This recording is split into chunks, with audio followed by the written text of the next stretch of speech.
very successful. And so we're sitting there, and the producer Pepper says, "Okay, we're going to go in 7 seconds, 6, 5." I said to him, "What do we do?"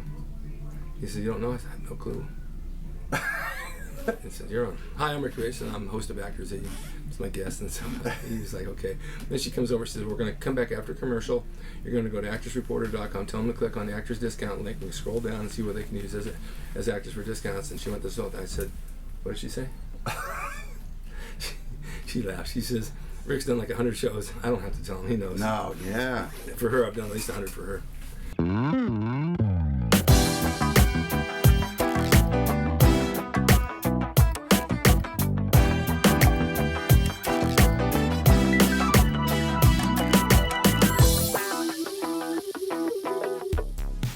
All right, welcome to Rick's Corner. I have Hollis Leibman back. He's been on before. He's a great guy. We talk about training. He's got a good body. He knows how to train. He knows how to get in shape. And I ran into him at our local coffee hangout just a couple of days ago. And he says, "Look, I got a lot of things to talk about." And I said, "I got a lot of things to hear." So let's get together and talk about it. And one of the things you said to me, Hollis, which is really true, everybody wants to lose weight. How do you lose weight? How do you lose weight? How do you lose weight? And you said, "Nope, I have something about how to gain weight." No one's done it. It's true. Yeah. Yeah. By the way, Rick, pleasure to be here again. Thank you for having me. I consider this a real honor and a privilege to be on your show. I really do. It's an honor having you, and I felt really good when I woke up this morning and all my body parts were working. There you go. Yeah, because last night they weren't functioning too properly. They're okay today. Let's talk about that, how you gain weight. I mean, what's your theory, and how'd you come up with this concept? Well, a lot of books, that's what I do now. I'm presenting myself as a packager. I'm going from an author and sometime model to packager now, which is like a producer for movies as a packager is to make complete books. Right. And in rattling my head for different ideas and things that are different, I want to do things that haven't been repeated or do them better in my own way. It occurred to me that on the newsstands and the book stands, there's a lot of books on losing weight. Yeah, totally a lot. I mean, that's pretty much, I would say, 95% of the books out there in our field. And I thought there's the ectomorph out there who is not represented very well about gaining weight. Because in every party you go to, you're going to see a lot of people that are talking about maybe gaining weight or losing weight, this and that, trying to gain muscle. And everybody's on a diet. You got the Beverly Hills diet, the Zone diet, the Atkins diet, the Paleo diet, the Bulletproof diet, and it's all about losing body fat and losing weight. And it's like, you can lose weight, but it doesn't necessarily mean you're in shape. That's true, because they could be skinny fat, and I just think that there's this person in every group out there who would just die to be able to fill out a t-shirt or go to a pool party and take his or her shirt off and be not skinny, but muscular like other people. A little heavier, fill it out. Fill out, yeah. And it occurred to me that I'm going to put this book together. I knew a kid in high school, years ago. He was really thin, and he would wear many layers, so we would never know the true condition of him. And he used to drink what we call floaters. He would walk around all day in high school with a bottle of water. He'd be eating beef, and little pieces of beef would be floating, and hence floaters. And I'll tell you something, this kid really filled out, and I never forgot this. This is 20 years ago, and I thought, I want to do a book about this. Yeah, you remind me of something when you're talking. Go ahead, I'll tell you in a second. So I put the book together, and this is a very special kind of body type, the ectomorph, as you know. Sure. Classified by long limbs, generally narrow frames, skinny. Mm-hmm. And really a big thing that we're talking about here is they have no business, in my opinion, eating egg white omelets, and ultra lean things like many of us may do. Yes. These people need fats, avocado, nuts, salmon, beef on the nutritional side. Absolutely. To make muscle stick to them. They have no business doing a quick, for time type of exercise. They need the bodybuilding basics, the things that you and our forefathers brought to the front of this industry. Yeah. Rows, deadlifts, squats. You had forefathers? I may have had forefathers. No, the reason you're saying that, though, you were talking about wearing layers of clothing. And I remember back in the day when we were trained down in Venice, a lot of the guys would wear a t-shirt and then they'd take a sweatshirt because they were 100% cotton sweatshirts to get really nappy on the center. Yeah. And so you wear them inside out. And then you cut the sleeves, cut the neck, and you cut the bottom. It's just like a rag top. So you wear the sweatshirt over the t-shirt. But if you're going to go out, then you wear a button-down shirt over the sweatshirt. Yeah. It makes you look huge. Yeah. And this is a trick a lot of guys used to do. And I did it too. Yeah. So I go out and meet this girl in the marina one night. She's really hot. I go over to her house one night, and I've got a t-shirt, I got the sweatshirt, and I got a shirt. She says, "Man, you look big." She says, "Why don't you take it off?" I said, "I don't know." She says, and I'm sweating like mad. Of course. She says, "Why are you wearing it?" I said, "I don't know, but I'm not taking it off." You probably lost 2 dress sizes during that. Oh my God. It's so funny. And everybody did it because they wanted to look bigger and bigger and bigger. And you know yourself, A guy can look really big in clothing and take his shirt off and be not muscular at all, just fat. Totally. And then the guy can look big, look small in a shirt, he takes it off and he's just ripped. Yeah. So I prefer that, actually. And I just completed the book, put it together. Now I'm going to be presenting it to publishers and getting it out there. And I also wanted to pay homage to the old Charles Atlas ads. Yes. We've all seen the ads with the skinny guy on the beach getting his sand kicked in his face. I talked about it about 3 months ago when I brought up Charles Atlas, and I showed the cartoons, because a lot of the people remember it, a lot of the new generation may not have seen it. I think they still run the ads. They do. You see them from time to time, and it's a very striking visual image we can all relate to. Right. So I took it upon myself to try to recreate that ad. And, I was bullied, as I talked about, I think, last time as a kid. Ironically, I played the bully in this new rendition. And I'm just so pleased with how this project came out. You were bullied? I was bullied really, really bad, as many people were. I wasn't. I was bullied by women. In many, many ways. My babysitter bullied me. And that was all right, though. It sounds like an okay kind of bullying. It was okay.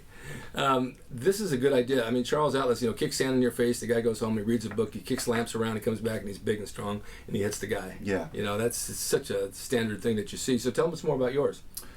About this project? Yeah. This project is called From Slight to Might. We just completed it, so I have put it together, and we're going to go shop it out now and see which publisher will put it out. I think that it's going to be a very big success because there are a lot of people out there that are just dying for this kind of book. My goal really is, if it's released in Costco or Barnes & Noble, I want an ectomorph to see this book and almost cry. Yeah. Because again, a lot of the books we talk about this already are for fat loss. Yes. But not really for muscle gain. Or Slight to Might. From Slight to Might. I love that title. Yeah, From Slight to Might. Yeah. And it's an interesting story too. I was looking for the right model for this because me being like a endo, I wasn't appropriate. Mm-hmm. I needed an ectomorph. I needed an ectomorph that was completed the task that it filled out. Right. So, make a long story short, I'm at the gym one day working out, taking my pre-workout. When I work out, don't talk to me, don't bother me. It's like a surgeon doing surgery. Mm-hmm. You wouldn't bother doing my thing, but I'm getting nervous because shooting time is close. I see this guy at the gym, and he's perfect, and I'm all amped up, and I'm on all this caffeine and everything, and I'm like, I have to go and approach this guy now, and he's going to think I'm trying to pick him up, but I have business is business. So I try to turn the Pantera off, the Megadeth off. I calm down, I go up to him, and he kind of was like this, and I said, here's my card. I'm doing this special book. I think you'd be perfect. Later on, I get an email, oh, I would love to do it, and it was just perfect. And he agreed to do it. Oh, that's good. I was really pleased. So how do you tell these people to gain weight if they're that thin? They need to eat a lot of food, and like you said, the actual bodybuilder diet of the high protein, low carb, it's not going to put weight on. It's going to put a little muscle on it slow, but they gotta. And I don't like the old theory. Let's bulk up and get big and then train down, because then you put fat on. That's right. So you've got to be gentle on how you tell them to gain weight. That's right, and I think a big key is the first thing, and I put this in the book, is to not reverse yourself. Do not reverse yourself. A lot of people that are ectos and struggling, they try everything. They eat until they get upset stomach, they overtrain, and they switch gears. They go MMA route. There's nothing wrong with that, but if your goal is to fill out, that kind of training is not going to do so for you. Right. You have to stick with the plan, the roadmap. Right. And I believe in that, and I believe in also food is a huge part of it. They need fats, avocados, nuts, beef, salmon. I can't say it enough. And time. Yeah, time is a big thing. Time, because you're growing. And the training is a little bit different. I try to do a little bit more cardio weight workout now than I did before. I used to not take too much time in between sets. I would go fairly heavy, and I'd gain size. Now I do a lot lesser weight and do more reps. Yeah. Today I did legs, but I threw in arms. I threw one set of bicep, one set of tricep, 50 reps each. Just for one set, just for fun. Sure. See, my arms got pumped. It's like, great, man. Yeah. And it burns differently. Of course, I'm older and it's going to burn differently anyway, but if a person who's that thin keeps this aerobic weight workout, they're never going to gain weight. They're not going to gain weight because the metabolism is already assimilating food rather quickly. Right. And in regards to what you said, that was interesting. I wanted to say before I forget, it's like Dwight Gooden and Mike Tyson. Every athlete, every person has a finite period where they can do their best. You now are probably focused, I would think, at this age on maintenance and or just getting around, being able to move less achy and painy. It's funny that you mentioned that. I thought about that this morning because a lot of you people know me, and you know that as you get older and all the years of wrestling I had, the joints really suffer. I came home last night from my girl's house and my wrists and my shoulders were like just on fire. Yes. On fire. I can't take anti-inflammatories because I have one kidney, but I have a bottle of them. So I think, okay, once in a while I can. It's not going to kill me. I was doing it every day for a year and a half. Yeah. So I took one and I woke up today and I felt better. I get to the gym and train, it's okay. I did legs, it's okay. If I don't do that and I go to the gym on a day that I hurt, it's a struggle to even work out. It's a struggle. Yeah. And I think back about the days back when I used to train really hard, 35, 40, even 50 years old. I enjoyed it and everything felt good, and I didn't think about any aches and pains. And now it's like, I mean, I have friends my age that just can't even walk at all. They don't even go to the gym. But the gym will save you. Yes, you get to a point where the aesthetics become less important. Right. A lot of people like Dorian Yates, the great 6-time Mr. Olympia, get chastised from some people about why aren't you big anymore? He doesn't need to be. Oh, yeah, there's a lot of that. He did what he had to do, and there comes a point you just want to be functional. Right, people say, you were so big back then. I might have been a little bigger, but my weight was basically the same. Mm-hmm. Maybe within 2 or 3 pounds. And so it doesn't really matter, and your body just changes. Over every decade, your body changes. I ran into somebody the other day, a girl actually, she was like turning 50, I believe. She said, oh, my body's not what it was in my 40. I said, you can have a birthday and be 40 or 50, 60 or 70. The very next day, something changes in your system. I don't know if it's psychological or what, but your body does change. I was at the beach, and I'll flash a picture for you guys, with Chuck Hollis, who was always great, Danny Padilla, who still looks good. Yes, he does. Don Howarth, who was down there, who looks totally thin to what he used to look like. Robert Blake, the actor. We were all in a big lineup. I'll post this picture. And these guys are anything like they used to be. At least I stayed in somewhat good a shape. And I don't understand what happened to them that they didn't even try. I mean, Danny does, but the rest of the guys just don't care. I mean, you got to be. It's not that you need to be big and what you were back 30 years ago, but at least be in shape and look presentable in your clothing. Say, look at that guy. He stands straight. His chest is out. His waist is small. He's in nice shape. I agree with you 100%, and I think again you also have a finite amount of times where you can get into peak shape. Yeah. And hence my Peak Physique series. I'm very pleased that I'm working on 2 now, and which I had conceptualized when I had done 1. It's a personal goal. My goal in doing 2, the photography is done and we're putting it together now, was to beat my condition from the first one. Right. And again, I want to stress drug-free, which I'm very proud to say. Yeah. And I think when you make something personal and you say, I want to best what I did prior and also be able to help people, I think that it's a win-win situation. Having said that, I can only put out so many peak physiques with me because I believe I only have so many more times of getting in peak physique condition, if that makes sense. Yeah, it does. Because I'm going to be 40 this year, and I'm struggling with that, and already there's aches and pains and creaks. Just to illustrate. Funny that you say that, because I have people that come and say, I'm going to be 40, I'm going to be 50, oh my God, my whole world's falling apart. Right. I was there already, Yes. 30 years ago, right? And so I know what they're saying, but it doesn't get any better as you get older. You have to take care of yourself. And the drug issue, the drug issue, I don't feel it's a big issue unless you want it to be. All right, so guys are taking drugs to get in shape. I see them in the gym all day long. Most of the ones that take it are taking the wrong thing. They're not taking the real stuff.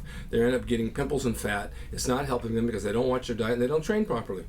100%. That's what it all is. If you're going to take them and you're in shape for a show and you know how to train for a show, a little bit will give you a little edge on your body. It definitely will help.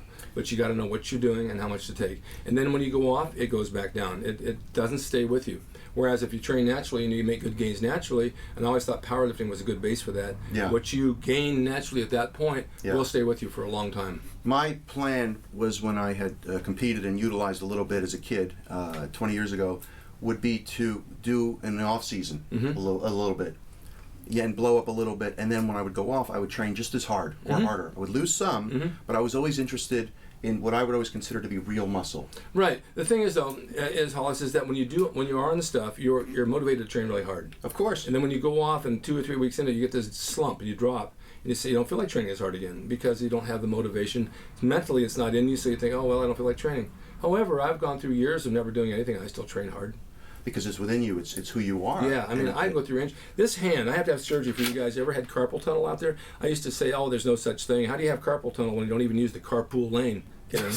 But it's a serious thing from being on the computer a lot. Yeah, it is. This thumb and these fingers are completely numb. I go to grab popcorn in a movie. I can't even hold on to it. I can't shake hands. I can't put my key in the door. I can't eat with the fork. It's gotten progressively worse over the past few months. It's called extreme carpal tunnel.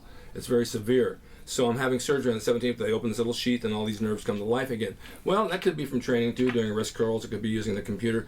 But it's something that happens in time with age. Of course. And you got to take care of it because when I go to the gym, this hand's suffering, this arm got smaller. I can see it in the mirror, and it's just because those nerves are dying. Yeah. And it happens to a lot of people. Was one of the wrestlers years ago, Mr. Wonderful, Paul Orndorff. Yeah. Yes. He had nerve damage in his neck and shoulder, and I saw him about a year later. His whole right side had just shriveled down to nothing. Atrophied Down to nothing. Yeah. And it wasn't that he didn't train. He had nerve damage. Yeah. That nerve feeds the muscle. What makes it work and grow and feeds it with blood. So injuries like that can really cause a problem. And again, you know, it's like you said about taking care of yourself. Yeah. And the aesthetics just take a back seat as you get older. I mean, I really believe that. Yeah. I mean, you can train hard when you're on drugs, and then if you hurt something and you go off, then everything hurts. Agreed. And again, you know, on drugs, off drugs, I believed always in training hard because it's who we are. Yeah, it's just part of your life. The drugs help, no doubt about it. I mean, let's be real. But are you a drug user or are you an athlete? Right. And I think that would be defined. Yeah, I mentioned on one of my shows, there was a guy that came over the other day, got a few minutes left, and he fixed my cable TV, and he was a nice guy, and he sees my picture on the wall. He says, "That's what I want to look like." I said, "Do you get to the gym?" He says, "Man, I wish I could. I know a lot of you have the same issue." He works for cable. He lives about 30 miles south of here. He gets up at 5 to come here to work at 8, gets off at 5, doesn't get home till 8. He's got no time to train. I said, "What about eating?" He says, "I'm lucky to be able to eat all day. I don't hardly eat." And he wasn't fat, but he wasn't in shape. Yeah. So I said, "You need to take at least a protein bar or something." Absolutely. So I gave him a few of that I had. "Take these with you today and eat them." I said, "You'll feel better." So that's another issue for you guys. If you're not eating properly, the body fat just kind of stays there and the muscle dissipates, and it's a battle. You are essentially, you know, what you eat. They all work together like this table with the legs, you know, training, recuperation, nutrition. Right. And if one leg is weak, the table will crumble. Right. And, you know, I remember being on dates years ago. I was one time making out with this girl or whatever we were doing, and my alarm went off on my watch. Yeah. That's a true story. Yeah. And I pulled chicken breast from under the seat, and she was like, "Really?" I'm like, "Yeah, I'm going to be on stage in a month with my underwear. I got to eat." You know, and that's what it takes, especially for the ectomorphs. I have a joke about that, but I ain't going to go there. Especially the ectomorphs with the raging metabolism. You've got to get your meals in. Got to do it. And when you can't eat, and this is in the book, you can always drink calories. Yes. If you're not hungry, you know, you can always drink calories. And I'm glad I remembered to say that now. It's in the book. It's very important for the ecto. Let's show your book. The book, I don't have it here yet. I have it. Oh, as you a had digital. you sent me? I have it in a digital format. Okay. Did you send me the cover? I sent you the cover and also an excerpt. But what I do have is, and these are presents for you. This is Peak Physique, which I've talked about many, many times. This was, and my friend Chris Jericho wrote the foreword. Mm-hmm. I wanted to bring you a copy of that. Thank you. And this is the first book I put out from Leibman Holdings LLC, my packaging company. Right. And the other thing I want to mention was this book I'm second most proud of. It was an exercise encyclopedia, which is really cool. It took a lot of work, and I was paid out to do this, so I didn't put it out, but rather I was hired to write it. I'm proud of this book because it took a hell of a lot of research, 50 sports on how to best train for them. And it was a challenge because it was less about aesthetics and about performance. Right. Where can they find these books? They can find them on Amazon, Barnes & Noble, pretty much in any bookstore all over the world. Okay. Yeah. And then can I talk about publishing for a second? Sure. Something I wanted to impart to everybody. If you have a dream out there, you need to owe it to yourself to go and do it. I didn't move out here to be a spoke on a wheel, as I said on Facebook a few weeks ago. If you want to do something, you can do it. For 16 years, and I'll make this quick, I wrote 9 screenplays. One was called Push and Weight. It was a bodybuilding movie. I was going to have Kevin Levrone, who wanted to be in it, never got made.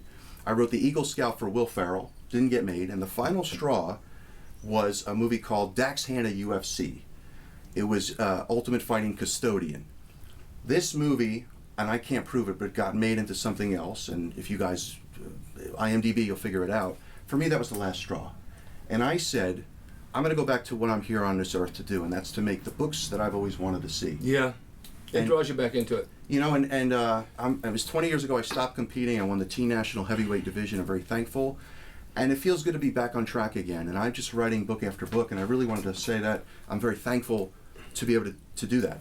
The thing is, and you're right about that, you have something that you're drawn to. For some reason, this is your path in life. And I was into t-shirts for years after doing the Gold's Gym. Then Absolutely. I had my whole line of designs on Weeders. And then I had my silk screening out here where I used to print like 100 shirts an hour in a one-man show. And then about 20 years later, I said, I'm done. I don't want to do this anymore. I sold the business and got out of it. It wasn't 2 weeks later, someone says, can you design a shirt for me? Oh, here we go again. Here we go, back in. And then now it is. And then I have my own designs now, Rick Drasin Originals at rickdrasinoriginals.com with the original Gold shirt. shirt with my signature and a golden era of bodybuilding and all that. So basically I'm drawn back into it because that's my path at part of my life that I'm supposed to be doing. That's right. So I'm doing it to get it out to you guys, and you can wear them and be proud of your sport and what you do. And we all have that one thing. You just got to find that one thing that's you know? And how does that make you feel? Like, seriously, to be able to, what you just said, to do the shirts and to do that? Well, it makes me feel good because, the other thing, I didn't want to ever give up bodybuilding. I didn't want to give up wrestling. I had too many injuries. I still have my ring, and we do the Saturday morning trainings. But with bodybuilding, because I have so much knowledge of the years from the 60s forward, they've made me more or less a historian of it. And so I can come on this show and talk about what we did back then and share with you guys the knowledge that I have on the nutrition, the training, and what we did for fun and what we did on the weekends. And you guys love that stuff. Thank God I still have the knowledge and I still remember what we did. So Yes. that's my path in life. That's my mission. That's what I'm supposed to be doing. Yeah, and there's no better feeling. No better when feeling. you're here doing... Especially when I'm out, like at the beach, or wherever I go, Ralph's Market, or I'm across town, someone will stop and say, "Hey, Rick," I go, "Look at yes," and he says, "I'm a huge fan of your show." And this is happening all the time. My girlfriend's with me. She says, "Everywhere you go, Yeah. you got close to 18 million viewers. People know you now." When we met, are you Rick? Yes, I am. And if you haven't met Rick, and I said this to you the other day, one great thing about Rick, he's very, if you're nervous or anything, you're very disarming, gets off the pedestal, and one of the guys. Oh, yeah. Like, one of the guys that's done a lot of stuff, respect, but I really admire that about you. That's the only way to be. Yeah. It's the only way to be. Humble. Yeah, it's the only way to be. I met a lot of people that I really looked up to in wrestling when I got there, and I worked in the ring with them. I'll tell you the one guy I worked with, if you guys all saw Goldfinger, remember Odd Job with the hat, the Asian henchman. I get called to, this is going way back, I get called to Hawaii to do a wrestling show. I used to go once a month on Wednesday nights through Fridays, and my first opponent there was Harold Sakata, Odd Job from Goldfinger. Get out. He was 60 years old then. You're working with Tosh Togo. I said, okay, so we sat down and talked. We had the nicest conversation. We did about a 6 or 7 minute match, and I was in heaven that I got to work with this guy, and he was so humble and such a nice person. 2 years later, he died of cancer, which I'm sorry to say. But at least I had the memory that I worked with this guy, And you see people like that are humble, that are names, and this is what you want to be. You want to be just like that. You want to treat people like they treat you. This is what it's all about. I see bodybuilders walking around with lat spreads. Don't talk to me, I'm big. You know what? No one cares. No one cares. Yeah, and if I may say, when I was in the IFBB and I worked as an official, it was people like Wayne D'Amelia, who I would love to see you be able to get on the show, a historian himself, Bob Bonham, owner of Strong and Shapely Gym, back in the East Coast Mecca. These kind of people that were humble and allowed someone like me into this sport, and it's just beautiful what they both accomplished. Although never walk in an expo with Bob. Bob is the kind of guy that knows everybody, and I was the kind of guy who always wanted to get the free T-shirts. I think my record is 68 T-shirts one year in that ugly green duffel bag. Yeah. And I was happy to be with Bob, but one year everybody's going, "Hey Bob," and I'm thinking, the Jew in me is like, I want to get these shirts. Yeah. Can we move it along? But people like this, are still humble, great people, and it's great to see them still around. This happens. I go with my girl to these events, and people stop me right and left, and in the gym and out of the gym. Yeah. Why aren't you? And then when I have to go over to her place and meet her, she says, "Why aren't you here?" I said, "I got stopped at the gym by 10 people. I can't even get to my car, For real. But you got to stop and be nice to them. Otherwise, they say, "Wow, what an asshole he is." Yeah. I don't want to be that guy. I want to thank you for being here. Thank you, Rick. I want you again. people to look up Hollis on the website. You can find me, everything social, at holliswashere.com or hollisleibman.com. Okay. Everything. Put that up there. And stay tuned for more shows. I got some pretty good people coming. I have Clarence Bass coming. Look up Clarence Bass. This guy's an icon. He's pretty cool. Yeah, Mr. Rip. Yes, he is. Thanks for watching Rick's Corner. See you next time. Thank you.